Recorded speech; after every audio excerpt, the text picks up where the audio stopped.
The problem with Google Pixel is this. Only several countries has the official Google stock.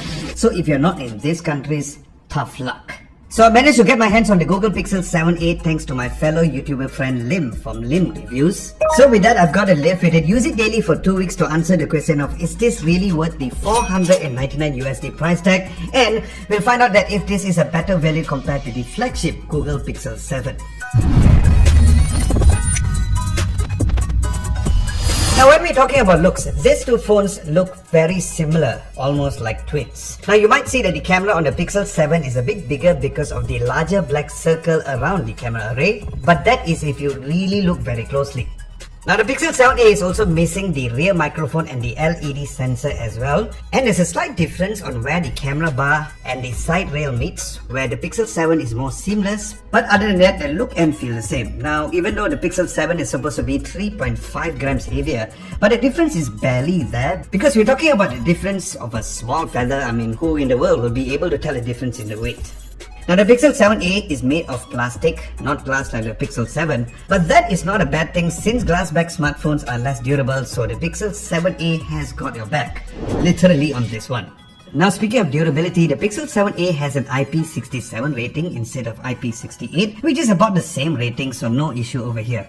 Then Google has announced some cool new colors for this new Pixel 7a, which is charcoal, snow, coral, and this light blue color which they call sea. Sea. Kinda makes me want to take a vacation, man. So in the end, when it comes to the build quality and the design, it is a little of a draw for me since the Google Pixel 7a doesn't feel like it has a low quality build. Now, remember when I said the Google Pixel 7 screen was just okay? Well, the Pixel 7a is the same story, but probably not as okay as the Google Pixel 7. Now it's got a slightly smaller screen of 6.1 inches compared to 6.3 inches on the Pixel 7. Now both phones can hit a 90Hz refresh rate, but oddly enough, Google has turned it off by default. So you'll need to toggle it in the display settings. Now I'm not sure why that is. Maybe Google doesn't want you to use it. Who knows, but here's a tip. If you're thinking of saving battery by sticking to this 60Hz display, I would say think again, because at times it can get pretty choppy, making your shiny new phone feel cheap. And trust me, it's not the best experience. Now the fingerprint sensor on the Pixel 7a does a decent job like the Pixel 7. It is not quite up to Samsung's ultrasonic levels of speed, but if you plan to use a fingerprint sensor if your finger is wet, well, good luck doing so. Then the Pixel 7a screen is an AMOLED panel instead of OLED on the Pixel 7a. And while technically AMOLED is better, but honestly it's not something that you would really notice unless you put both phones side by side. But one thing that really stands out when you put the phone side by side is the Pixel 7a has thicker bezels, which made it look like it was living in the past, pretty outdated looking for year 2023. So if you're someone who's all about the screen and wants the best of the best when it comes to having a better screen between these two phones, the Pixel 7 might be the way to go, but still the difference is minor to say the least, because I still feel overall that the screen quality on the Pixel 7 and the Pixel 7a is just decent at best compared to other flagship smartphones or even mid-range smartphones out there. Next, onto the cameras. Now here's where things get a little funny, because the Pixel 7a's cameras looks more buffed up than the Pixel 7 when it comes to the specs. It's got a 64 megapixel main camera compared to 50 megapixel on the Pixel 7, and even the ultra-wide and the selfie lenses have a tad more pixels. So it almost seems like they wanted to put this new camera arrays on the Pixel 7, and then they thought, new cameras, oh damn, not enough time. It's alright, let's just put it on the Pixel 7a when it comes out there. But as we all know, it's not just how many megapixels that the camera has, because image processing is what really makes or breaks the camera's performance. So is the Pixel 7a's camera better? Well, in all honesty, side by side, they are identical. Whether it's the ultra-wide, the main, the 8x zoom, or even the selfie camera, it's like looking in the mirror. Now, if you like the pictures from my Google Pixel 7 review, or if you have seen any Google Pixel 7 photos, then the Pixel 7a won't disappoint. It offers the same amazing dynamic range, and the overall image quality was really great as well. Now this made me really happy knowing that Google did not compromise on the camera's performance on this Pixel 7a, even though it's supposed to be more of a mid-range or affordable lineup, because compared to other smartphone brands, they would usually cripple the camera performance for these non-flagship phones. Then as for portrait mode, well, still awesome.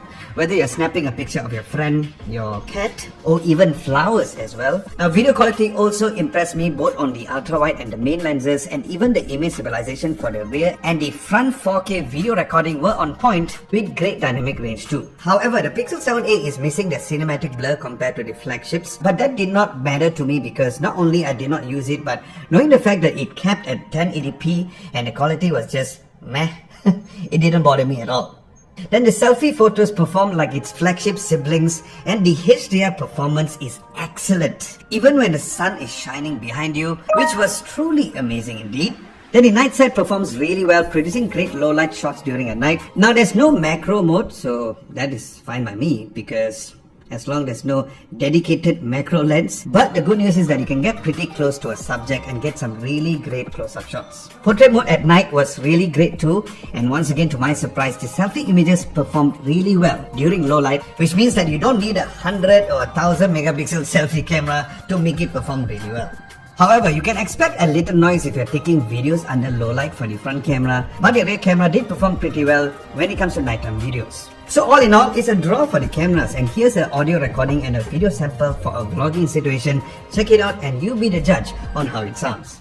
Alright, so this is a video and audio test. First impressions on the overall camera performance. It is very impressive, and dynamic range has been great. But of course, for this particular test will be based on how is it for a vlogging situation with the audio recording to see whether or not this particular Google Pixel 7a is a good camera or a good smartphone for vlogging purposes. So test 1, 2, test 1, 2, test 1, 2. Let me know what you think of the sound at the description below, comment section below.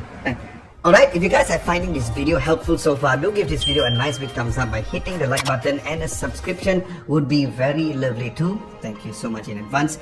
And if you want a refresher of this review with the sample photos on a readable format, head on to our website at www.adamlobo.tv, or you can join our Discord server and flex your smartphone's camera. All the links will be in the description below.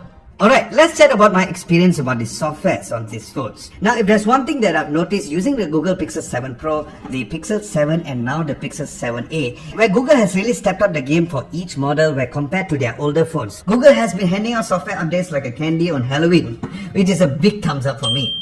Now the day-to-day experience with Android 13 on the Google Pixel 7a was a smooth sail. Features like live transcribe and voice recorder with its transcript feature were also still top-notch. And the Material You design user interface is still one of the best in the industry. And while Google is promising 3 years of software updates, which was great, but out of nowhere, Samsung is offering even more, which is weird since Android belongs to Google. And this is still a downside because if you're from a country that does not have the call screening feature, you're totally out of luck. And here's a head scratcher. Using Android Auto on this phone feels like it's just done a workout. It gets very warm, and it's just like the Samsung S23 Ultra and the Xiaomi 13 Pro and even OnePlus 11 when I was using these phones on Android Auto. Now, even though it's not really fair to blame Pixel for the heat issues during Android Auto use, but I've noticed that the Google Pixel 7 Pro does a way better job at keeping cool compared to the Pixel 7 and this Pixel 7a. Now, I still find this a little odd because all of the phones uses the same Google Tensor G2 chipset and the same 8GB of RAM variant when I tested all of these three phones. So in terms of software, it is still a draw again. Now speaking of the Google Pixel 7 Pro once again, it was still better at gaming compared to the Google Pixel 7. So how is it better compared to the Google Pixel 7a with its latest software patches?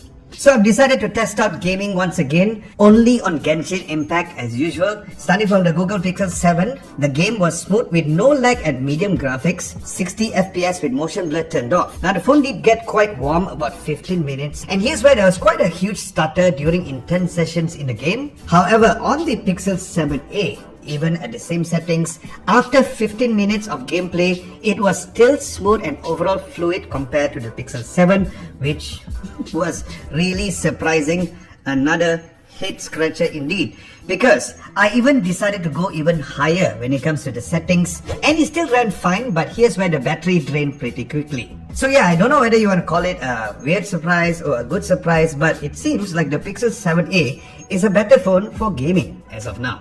Now as for battery, here's something that made me scratch my head. Yeah, I've been scratching my head a lot. I might be balding really soon. Because Google decided to give the 7a a slightly bigger battery than the Pixel 7, a 4385 milliamps compared to 4355. A very surprising twist, right? Well, wait till you hear how the battery does on each phone. Now on the Pixel 7, the battery life was just okay. I got about 5 hours and 10 minutes or so when I was using the phone daily, which isn't amazing, but given the phone's size, I'm not gonna throw a tantrum about it. And that was during dark mode turned on and me using it daily until I hit 9% battery. But the battery life on the 7a was, as usual, another head scratcher because I was only getting an average of 4.5 hours of battery life. So I guess size did not matter when it comes to the battery between the Pixel 7a and the Pixel 7. However, from a battery on a software's perspective, I love how Google calculates roughly how much battery is left according to the time of the day by just swiping from the top when you're viewing the notification menu, which I hope other smartphone makers does this too. But here's another puzzler because even though both phones uses the same power delivery 3.0 port, Google has put a speed limit on the Pixel 7a's wired charging at 18 watts, and although the Pixel 7a has wireless charging at first for the Pixel A series, but it only goes up to 7.5 watts. Like, I mean, come on Google, we are living in year 2023, not the Stone Age, my friend. So if you're choosing sides, I would say that the Google Pixel 7 edges out the 7a, not only thanks to its slightly better charging performance, but also better overall average screen on time when I was using it daily. In my Google Pixel 7 review, I shared about how the price tag and limited availability in countries without a Google stock made it a bit of a hard sell. However, when it comes to the Google Pixel 7a, it's slightly a different story. Priced at $499 USD versus the Pixel 7's $599 USD. The Pixel 7a offers you one of the best smartphone cameras out there and the pure Google Pixel experience without really breaking the bank. So my money is on this Google Pixel 7a, and you know what? I would even choose this phone over other smartphones within the same price bracket. And meanwhile, check out my in-depth review of the Google Pixel 7 and the 7 Pro over here if you guys haven't seen those.